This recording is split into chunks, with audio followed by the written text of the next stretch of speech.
บ่แม่นมาเว้าให้ย่านแต่อยากมาเล่าให้ฟังสวัสดีคุณผู้ฟังทุกท่านครับพ่อกับลุงดมในรายการลุงดมเล่าเรื่องผี 19 นาฬิกาวันศุกร์วันเสาร์อาทิตย์ครับพอคุณฟังอยู่นี่คุณฟังท่านใดที่มีเรื่องเล่าอยากนำออกอากาศสามารถส่งเข้ามาร่วมสนุกกับทางรายการของเฮาได้โดยส่งเข้ามาที่3แอป3แพลตฟอร์มครับฝากคุณผู้ฟังกดติดตามกด Subscribe กดแจ้งเตือนคือเก่าครับลุงดมเป็นคนเล่าคุณฟังเป็นคนฟังกับเรื่องจริงเหตุการณ์จริงเกิดขึ้นอยู่นี่ครับพาคุณผู้ฟังมาฟังเรื่องเล่าที่เกิดขึ้นกับพระธุดงค์กับผีตายโหงครับเป็นเรื่องความเชื่อและความศรัทธาของไทบ้านในเวลานั้นเมื่อราวๆสักประมาณปี 2518 เรื่องราวเกิดขึ้นอยู่แบบนี้ครับเกิดขึ้นอยู่หมู่บ้านแห่งหนึ่งของอำเภอหนองกรุงศรีจังหวัดกาฬสินธุ์หมู่บ้านแห่งนี้ตั้งอยู่ติดกับชายป่าเป็นป่ารกทึบหลังหมู่บ้านเป็นเนินเขาน้อยๆรูปร่างประหลาดเลี้ยวเบิ่งไกลๆนี่คล้ายงูยักษ์กำลังนอนโคตรโตอยู่แบบทอดยาวในตอนนั้นหลังเนินเขาออกไปบ่ไกลครับแถวบ้านเพิ่นได้อนุรักษ์ป่าไว้สำหรับเฮ็ดปราสาทหม้องนั้นสมัยตะกี้บ่มีเมนเผาศพหรอกครับแถวบ้านเพิ่นก็ต้องอาศัยฟืนอาศัยป่าไม้หม้องหันล่ะเฮ็ดหม้องไปเผาศพหรือว่าฝังศพนั่นเองไทบ้านใส่หม้องนี้ใส่พื้นที่หม้องนี้มานานหลาย10ปีบรรยากาศบริเวณปราสาทหม้องนั้นวังเวงเป็นตาย้านโดยเฉพาะตอนค่ำคืนลมพัดเย็นผ่านดงไม้เสียงนี่หมาหอนโหยหวนคนใดจิตอ่อนนี่เป็นอยู่บ่ได้หมู่หันแทบสิบ่กล้าย่างผ่านเลยเวลานั้นครับหม้องหันเป็นริมป่าเป็นเนินเขาน้อยๆมือหนึ่งมีพระธุดงค์รูปหนึ่งมาปรากฏบ่รู้ว่ามาจากไสพระธุดงค์ท่านนั้นเว้าหน่อยสุขุมดูลึกลับครับคุณผู้ฟังแต่มีปฏิภาณดีนั่งสมาธิทั้งคืนครับบ่เห็นวอกแวกชาวบ้านเพิ่นไปแอบเบิ่งไปจอบเบิ่งแบบนั้นครับหลายเดือนผ่านไปพระธุดงค์ท่านนั้นบ่ย่ำไปไสครับคอยอาศัยไทบ้านส่งข้าวส่งน้ำให้ครบให้ฉันอยู่ตลอดเวลาตอนนั้นเวลานั้นครับสมัยนั้นหมู่บ้านบ่มีวัดดอกครับวัดมีก็ห่างไกลเดินไปเป็นกิโล2กิโลไทบ้านไปลำบาก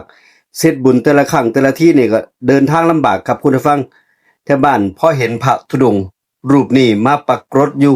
นานแรมเดือนแรมปีไทบ้านจึงพร้อมใจกันไปนิมนต์พระท่านนั้นให้จำวัดอยู่นี่แหละคอยให้ไทบ้านได้ใส่บาตรได้ส่งข้าวส่งน้ำให้ครบให้ฉันเพื่อให้ไทบ้านสิได้มีพระไว้ใส่บาตรและไว้ทำบุญพระรูปนั้นก็รับนิมนต์กับไทบ้านอย่างดิบอย่างดีครับแต่พระท่านมีสีหน้าแปลกๆเหมือนกับว่ามีเรื่องสิบอกไทบ้านอีหยังจักอย่างหนึ่งนี่แหละครับคุณผู้ฟังค่ำคืนหนึ่งหลังทำวัดเย็นพระรูปนั้นเอิ้นไทบ้านกับผู้ใหญ่บ้านและไทบ้านมานั่งล้อมวงเล่าเรื่องราวที่เกิดขึ้นให้กับไทบ้านฟังแบบนี้ครับพระธุดงค์รูปนั้นเว้าให้ไทบ้านฟังว่าแบบนี้เพิ่นว่าอาตมาได้นั่งสมาธิในนิมิตของอาตมาเห็นผู้หญิงท้องกลมคนหนึ่งมีเลือดไหลเปอะไปทั่วร่างกายนางนี่เดินออกมาจากปราสาทอยู่ใกล้ๆกับกฎของอาตมานี่ละนางบอกว่าเป็นผีตายโหงท้องกลมถูกฝังมานานหลายปีขอให้ซอยขุดกระดูกขึ้นมาเฮ็ดบุญไปสวดส่งดวงวิญญาณของเขาให้แน่เขาสิได้ไปเกิดใหม่เขาบอกอาตมาแบบนี้ครับพอพระท่านนั้นเว้าจบไทบ้านและผู้ใหญ่บ้านถึงกับขนลุกสู้เลยทีเดียวเพราะว่าตรงกับเรื่องราวเหตุการณ์เมื่อครั้ง5-6 ปีที่ผ่านมามีผู้หญิงสาวคนหนึ่งอยู่ในหมู่บ้านนี่แหละท้องแก่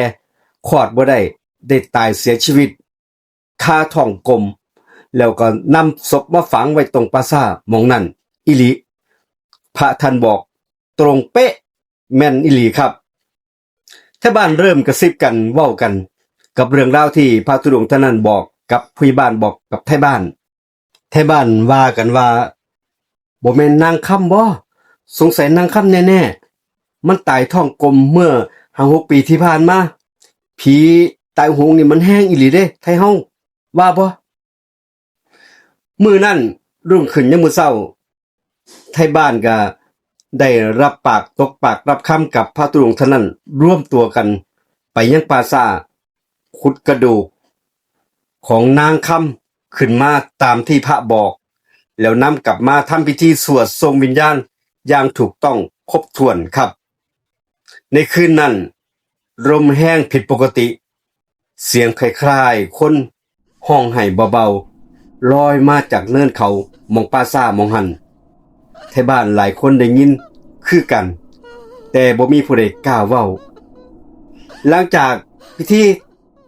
ได้ผ่านไปบ่โดนครับไทบ้านคนที่ศรัทธาพระรูปนั้นบางคนก็เริ่มไปกราบนมัสการขอเลขให้เสี่ยงทายเสี่ยงโชคให้มีโชคมีลาภกับถูกหวยรวยเบอร์สิได้มีเงินมีทองมาสั่งวัดว่าอารามหม้องนี้ว่าแบบนี้ครับพระท่านนั้นบ่เคยบอกตรงๆบอกแต่เพียงว่าเมื่อคืนผีมาบอกอาตมาแล้วก็ใบ้หวยเป็นตัวเลขเป็นเอียงจากอย่างหนึงเนี่ยแหละครับคุณผู้ฟังบ่น่าเชื่อวันเวลาผ่านไปหลายงวดติดกันไทบ้านถูกหวยกันถูกกันอยู่เรื่อยๆจนเป็นที่ฮือฮาไปทั่วละแวกใกล้เคียงบริเวณหมู่บ้านแห่งนั้นครับไทบ้านเชื่อว่าผีทองกลมผีที่ตายทองกลมที่พระธุดงค์กับไทบ้านขุดขึ้นมาทำพิธีนั่นแหละกำลังตอบแทนบุญคุณของพระท่านนั้นเงินที่ถูกหวยส่วนหนึ่งหลายคนได้แบ่งมาร่วมสร้างศาลาไม้หลังน้อยๆซึ่งต่อมาได้กลายเป็นวัดแห่งนั้นกลายเป็นวัดร้าง ตอนนั้นเวลานั้นเมื่อเกิดเหตุการณ์ครับแห่งแรกของหมู่บ้านเป็นวัดแรกของหมู่บ้านไทบ้านได้มีวัดขึ้นมาไว้สำหรับให้พระได้จำวัดหลายปีผ่านไปครับคุณผู้ฟังวัดเริ่มมีรูปมีร่างเป็นรูปเป็นร่างศาลาใหญ่ขึ้นมีคนมาทำบุญบ่เว้นแต่ละมือยิ่งเฉพาะวันพระนี่คนมาหลายไทบ้านกันมาหลายครับแต่ในคืนหนึ่งมื้อนั้นคนในหมู่บ้านอยู่ติดกับบ่ห่างไกลจากปราสาทเท่าใดครับเห็นเงาผู้หญิงท้องกลมเดินเลาะอยู่เนินเขาเหมือนกับว่ามองหาเอียงจากอย่างหนึ่งเขาเห็นเป็นผีท้องกลมผู้หญิงคนนั้นละบางคนได้ยินเสียงผู้หญิงร้องไห้ค่ำครวญเป็นระยะราวกับว่าบ่ได้หลุดพ้นตามที่นางคิดไว้ตามที่พระท่านเฮ็ดให้ความหลอนเริ่มเกาะกินคนในหมู่บ้านทีละน้อยเจอกันคนสองคนเว้าปากต่อปากกับเรื่องราวที่เกิดขึ้นครับเหตุการณ์แถวบ้านถูกหวยที่พระใบ้หวยแถวบ้านบางคนก็ถูกหวยกันหลายต่อหลายงวดนำเงินมาพัฒนาวัดมาสร้างวัดกันอย่างต่อเนื่องมื้อหนึ่งพระธุดงค์รูปนั้นเริ่มล้มป่วยอาพาธบ่อยต่อบ่อยครั้งจากที่เคยแข็งแรงกลับสูบผอมเบาหน่อยลงพระท่านเบาหน่อยลงเรื่อยๆจนที่ผิดสังเกตของไทบ้านมีคนหนึ่งลือกันว่าพระรูปนั้นเวทมนต์เสื่อมคาถาที่เพิ่นมีอยู่เอาผีตายโหงคุมผีตายโหงบ่อยู่ผีนั่นก็เกิดเฮี้ยนขึ้นมาผีเริ่มออกอาละวาดหลอกหลอนไทบ้านตอนนั้นครับและเรื่องนั้นเกิดขึ้นอีหลีครับเป็นเรื่องจริงที่เกิดขึ้นพระก็อยู่บ่ได้แล้วครับพระก็เจ็บรอดแดดป่วยบ่แข็งแรงจิตอ่อนผีก็ออกอาละวาดลูกหลานไทบ้านหลายคนเจอดีครับบางคนก็เห็นเงาของผีนะครับเดินผ่านหน้าต่างบางคนก็ขี่มอเตอร์ไซค์ผ่านปราสาทเห็นผู้หญิงท้องโตยืนโบกมืออยู่กลางทางเด็กน้อยผวาร้องไห้ในเวลากลางคืนหมาเนี่ยเห่าหอนกันทั้งหมู่บ้านหนักที่สุดคือคนในหมู่บ้านหลายคนเกิดอาการช็อกตายก็มีเพราะว่าเจอจังๆกับผีตายโหงท้องกลมในตอนนั้นบางคนถึงกับเกิดเรื่องประหลาดขึ้นนอนไหลตายแบบนอนแล้วก็ตายไปเลยครับส่วนใหญ่คนที่ตายเขาว่ากันว่าเจ้ามือหวยมั่งข้อหวยมั่ง นักเลงหวยมั่งสารพัดครับคุณผู้ฟังส่วนใหญ่เกี่ยวพันกับการถูกหวยกันทั้งนั้นที่ตายไปครับศพทุกศพล้วนแล้วเป็นข้อหวยที่เคยถูกหวยถูกเลขที่ผีบอกทั้งนั้นจนเกิดเรื่องเหลือเชื่อเขาว่ากันว่าผีเนี่ยมันมาเอาคืนแล้วเพราะว่าเนี่ยบ่ได้สร้างบุญสร้างกุศลอย่างที่ให้รับปากกับมันไว้มันก็เลยมาทวงสัญญาของมันหมู่บ้านในเวลานั้นเริ่มวุ่นวายครับคุณผู้ฟังจนบ่มีผู้ใดกล้าออกจากบ้านในเวลากลางคืนบ่โดนครับหลังจากที่เหตุการณ์แบบนั้นพระธุดงค์ท่านนั้นก็เจ็บอดๆแอดๆบ่ทรงบ่เศร้าไปหาหมอหาอยู่ขายามากินก็บ่ดีขึ้นพระธุดงค์รูปนั้นก็ล้มป่วยหนักขึ้นไปอีกและในที่สุดพระธุดงค์ท่านนั้นก็มรณภาพลงในที่สุดคืนที่ท่านมรณภาพมีแท่บ้านเล่าว่าเห็นเงาผู้หญิงท้องใหญ่ยืนอยู่หน้ากุฏิท่านเรากับว่ามารับดวงวิญญาณไปนำกัน หลังที่พระท่านตายไปก็มีผีทองกลมยิ่งมาออกอาละวาดนักกว่าเดิมอีกหลายต่อหลายเท่าแถวบ้านนี่ร้อนกันว่าเป็นอันหลับอันนอนว่าเป็นกันเฮ็ดทำมาหากินบางคนก็เริ่มอพยพหนีถิ่มให้ถิ่มหน้าเพราะว่าย่านพวกพูดผีปีศาจผีทองกลมไตทองแก่นี่แหละมันเฮี้ยนหลายคนถูกครอบงำกันทั้งหมู่บ้านเป็นเรื่องที่หวาดหวั่นเกิดขึ้นอยู่ที่หมู่บ้านแห่งนี้จนในที่สุดครับแถวบ้านร่วมตัวกันไปนิมนต์พระเกจิดังมาจากวัดไกลๆที่โด่งดังที่เล่าลือที่เก่งๆเขาเล่ากันว่าพระรูปนี้ที่มาใหม่เก่งคาถาขับไล่วิญญาณชั่วร้ายไปได้ครับแถวบ้านเพิ่นเชื่อและศรัทธาแบบนี้ตอนนั้นมีคนในหมู่บ้านคนหนึ่งเราว่ามีพระรูปนี้แหละท่านที่มาใหม่นี่แหละรูปพระรูปนี้ท่านบอกว่าท่านรู้สึกได้ทันทีว่ามาฮอดนี้บรรยากาศเย็นลงอย่างน่าประหลาดพระรูปนี้เว้าหน่อยเงียบครึ้มในตาคมกริบท่านเพียงกล่าวว่าโอ้ผีมันแห้งตัวเนี่ยแต่บ่เป็นหยังเอาอยู่อาตมาเอาอยู่บ่ต้องย้านโยมคืนนั้นพระรูปนั้นที่มาใหม่ได้เฮ็ดพิธีใหญ่ขึ้นทั้งคืนสวดมนต์ไหว้ครูจุดเทียนชัยกลางศาลาวัด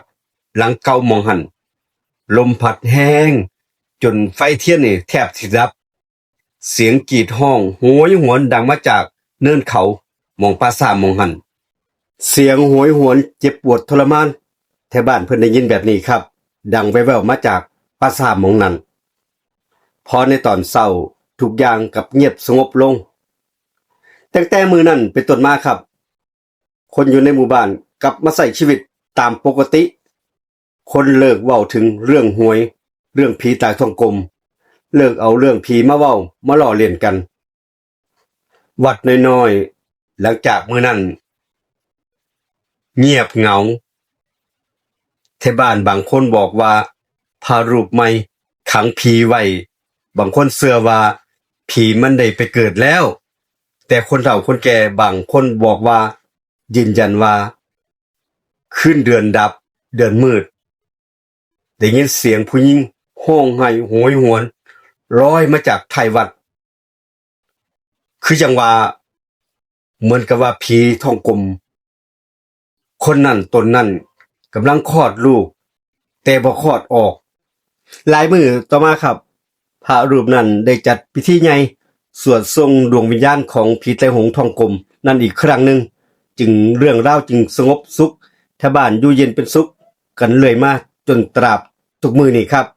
นี่ก็คือเรื่องราวของพระธุดงค์กับผีตายหงส์ตายทองกลมที่อำเภอโนนกรุงศรีจบลงเพียงเท่านี้แต่บ่มีผู้ใดฮู้ดอกว่าผีวิญญาณดวงนั้นที่ตายทองกลมหลุดพ้นอีหลีบ่หรือเป็นเพียงแค่สงบชั่วคราวผู้ใดเจอเหตุการณ์แบบนี้มาเล่าสู่กันฟังครับคุณผู้ฟังนี่ก็เป็นเรื่องจริงที่เกิดขึ้นอยู่ที่อำเภอโนนกรุงศรีจังหวัดกาฬสินธุ์ครับคุณผู้ฟังท่านหนึ่งที่ส่งเรื่องเข้ามาร่วมสนุกกับทางรายการของเฮามื้อนี้ขอบคุณคุณผู้ฟังที่กดติดตามกด Subscribe กดแจ้งเตือนขอบคุณอีกครั้งหนึ่งของบันทึกเสียงรถทัวร์และคอร์ด เราโดยลุงดมเราเรื่องผีลาคุณผู้ฟังไปก่อนสำหรับเรื่องนี้บทนี้เจอกันเรื่องหน้าบทหน้าครับคุณผู้ฟังเรื่องนี้มื้อนี้ไปก่อนครับสวัสดีครับ